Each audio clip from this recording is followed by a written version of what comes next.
Hi and welcome to PG6's channel. It's going to be a video on optics. I watched a chat the other night with Stone Guy 223.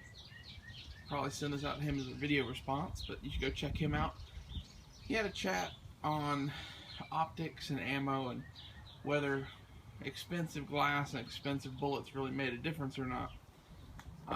I'm of the opinion that they do.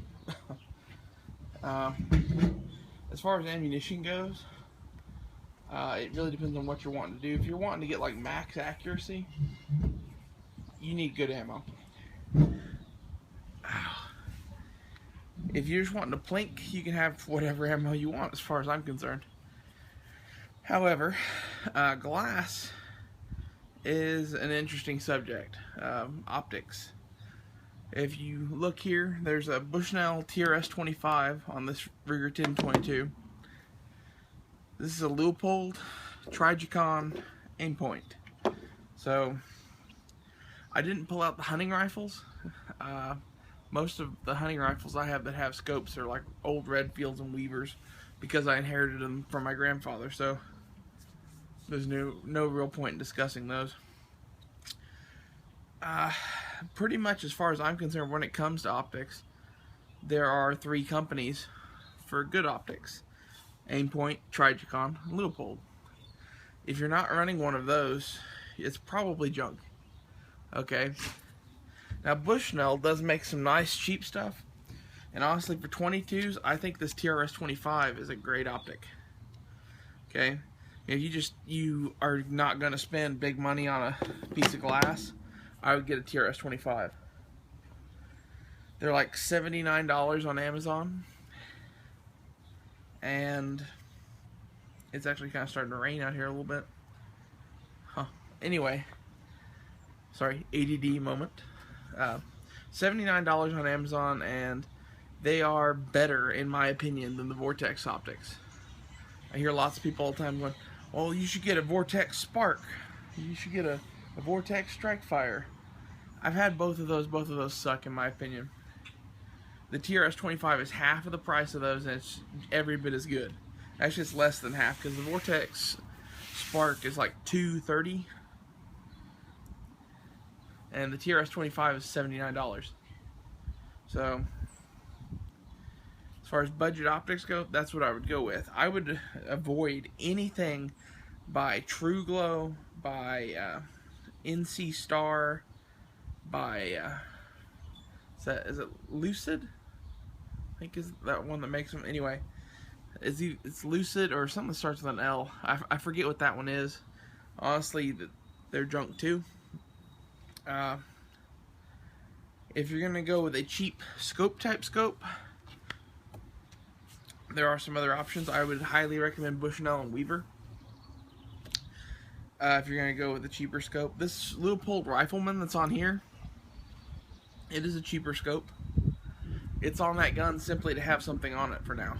I have not had a chance to get a good scope for that, and that was the best scope I found among my grandfather's stuff when I inherited that gun. He didn't have any glass on it. Sorry. Just bumped the camera. So for now, it's got that Leupold 3-9 Rifleman scope on it. Eventually that's going to go to a hunting rifle, and that's going to get a different scope. Probably, I'm going to guess 4 to 12, probably Leupold, probably with target knobs. Okay, something pretty expensive most likely.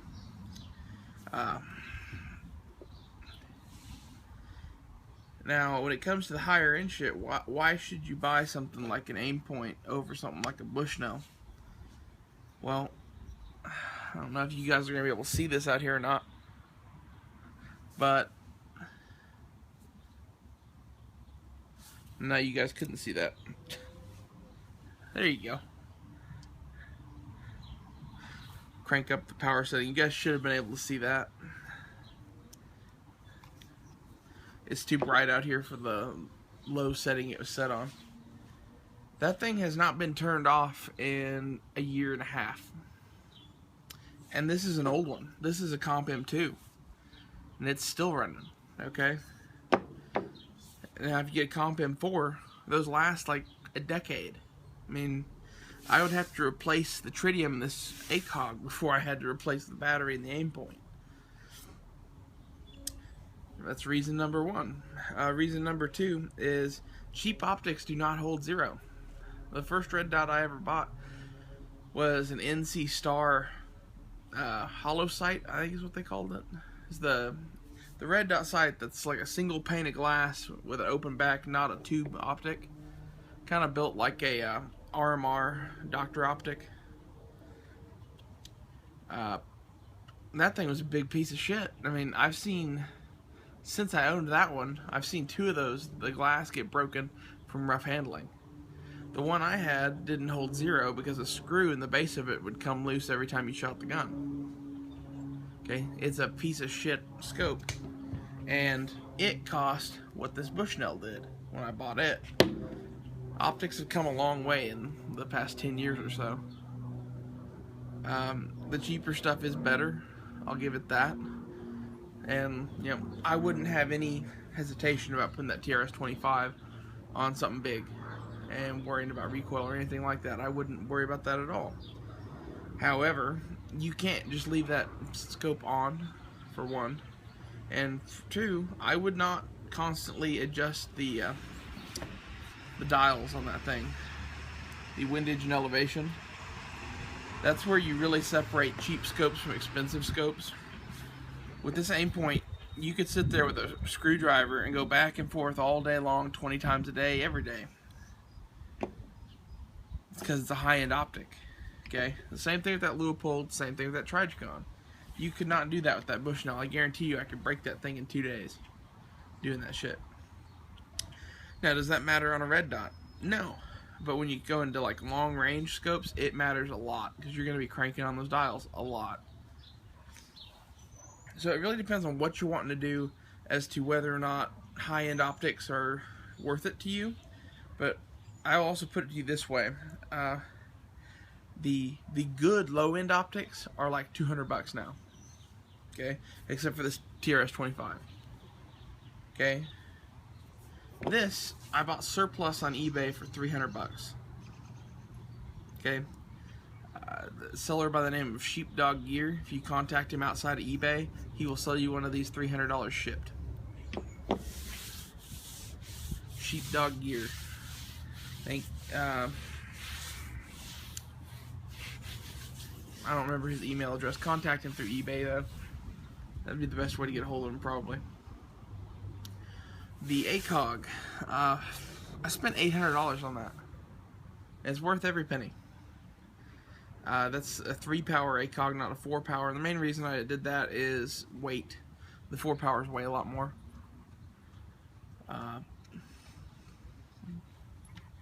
Anyway, so you don't need to spend the $800 on something like this.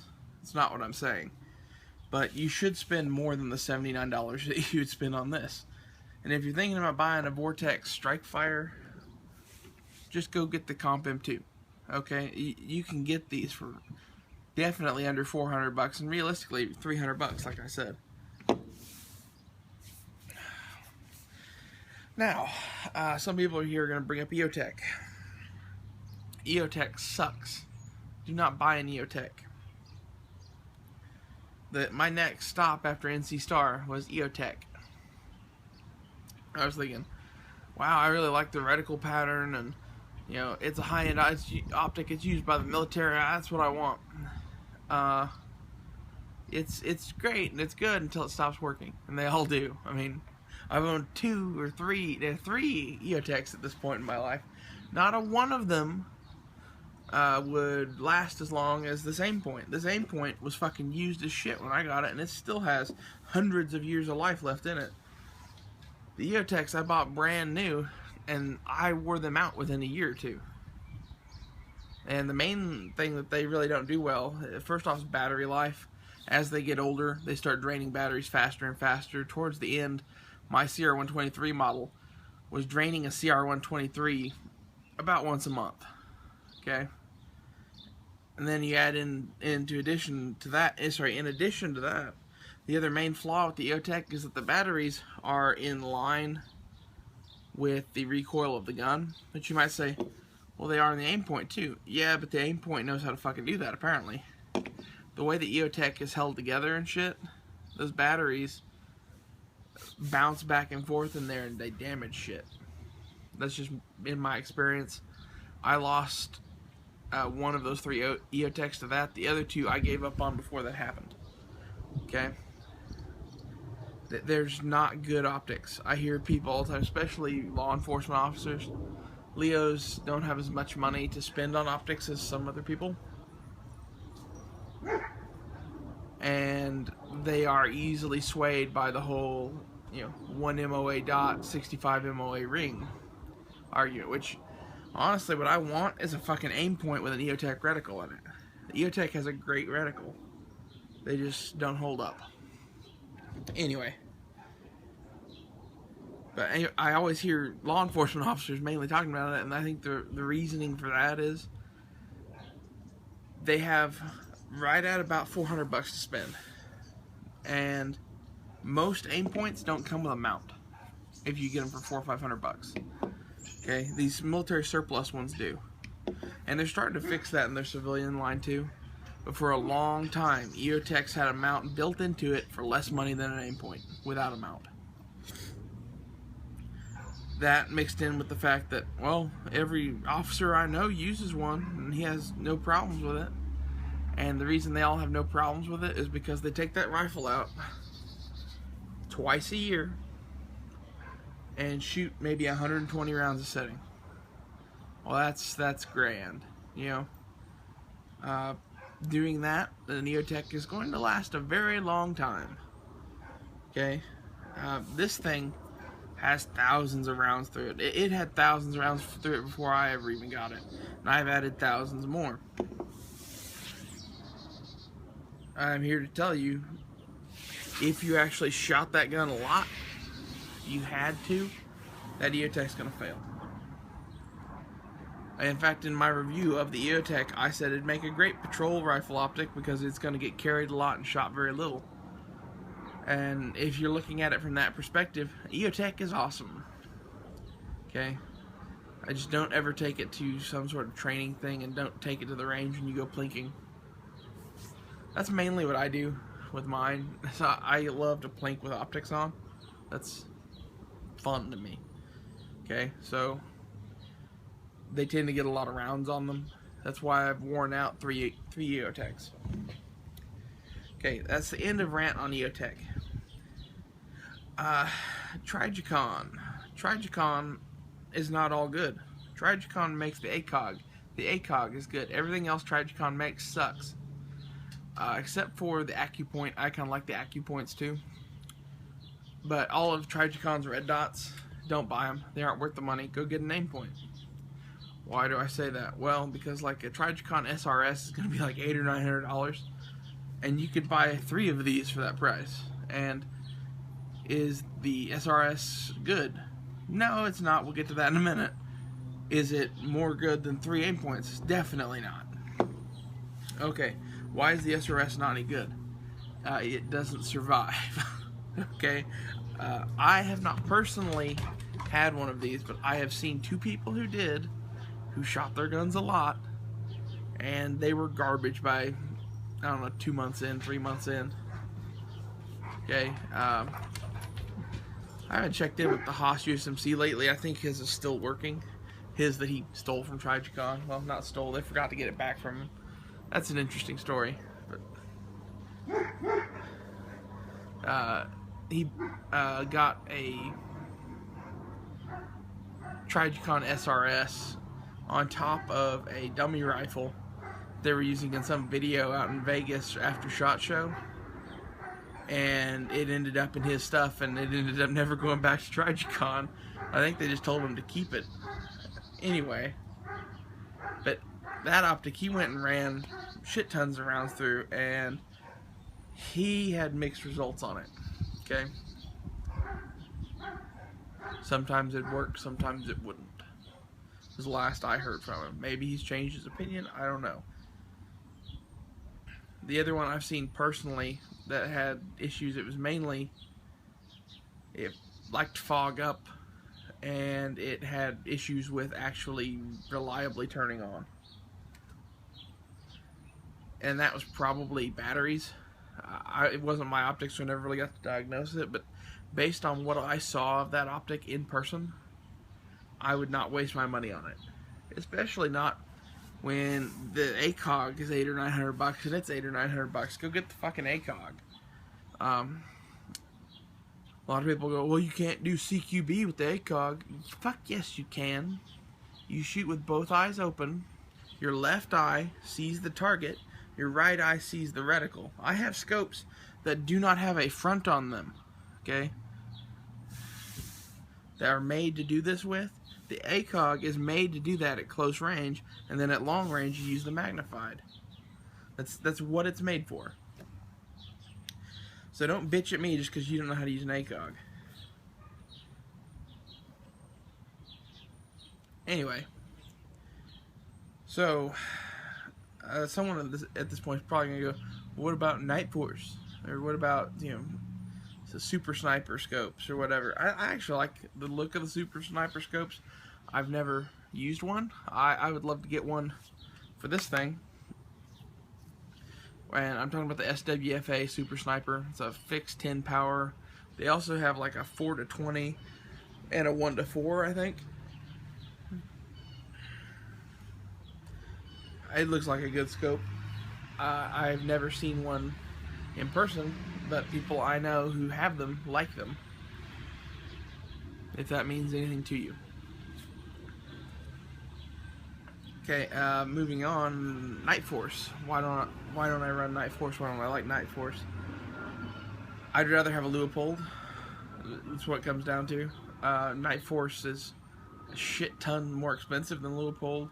Shit tons heavier than Leupold, and in my opinion, I've looked through both. I don't see a big difference. Okay, and at this point, Night Force fans are gonna go, "Yeah, but I could like run my scope over with a tank." Well, I'm not going to run my scope over with a tank. Okay. And honestly, some of the military grade Leopolds are pretty fucking hardcore. If you can destroy that scope, I'd be impressed.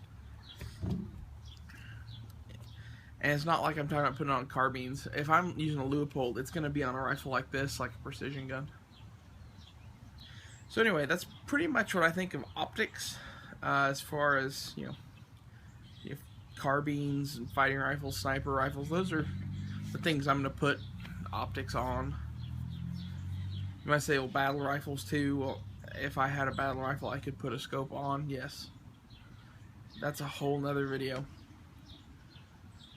I'll see you guys later. Don't forget to thumbs up, subscribe, do all that shit. See you guys later.